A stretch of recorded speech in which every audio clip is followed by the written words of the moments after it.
Come back. An anticlimactic day in the Klansman gang trial started with the court hearing the first few seconds of an audio recording of alleged gangsters and ended shortly after. Presiding Judge Chief Justice Brian Sykes adjourned the day's sitting to address a case management matter.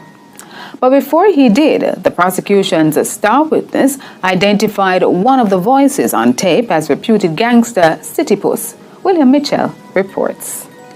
The Klansman gang trial tapes are possibly the most eagerly anticipated bits of audio to be played in open court since vybz Kartel asked about his shoes more than a decade ago. And the court was finally given a teaser of the conversations on Wednesday. This is a dramatic reenactment of the recording. Yo, wagwan. There.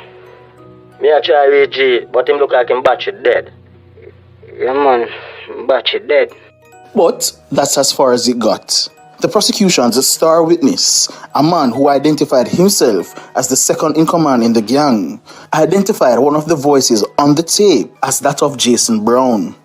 Brown is more popularly known as City Puss. The G that's being referred to is understood to be the alleged leader of the one-done faction of the gang, Andre Blackman Bryan. City Puss was described by the prosecution's main witness as a ruthless killer. The witness has placed City Puss on multiple crime scenes, including the high-profile killing of a former member of the gang at a supermarket in St. Andrew.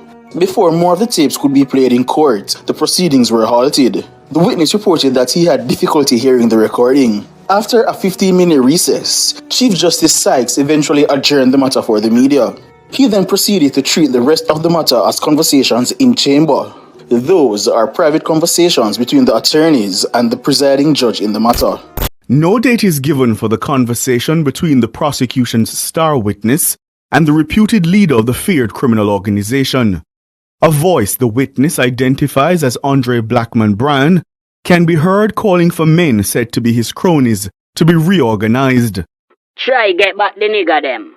The witness told the court that Bryan was attempting to get the one-done faction of the gang back to full operating force. The conversation goes on to mention a policeman assigned in Spanish Town. A mama send to them. She send to my boy there, Jim Brown. She tell me about termite.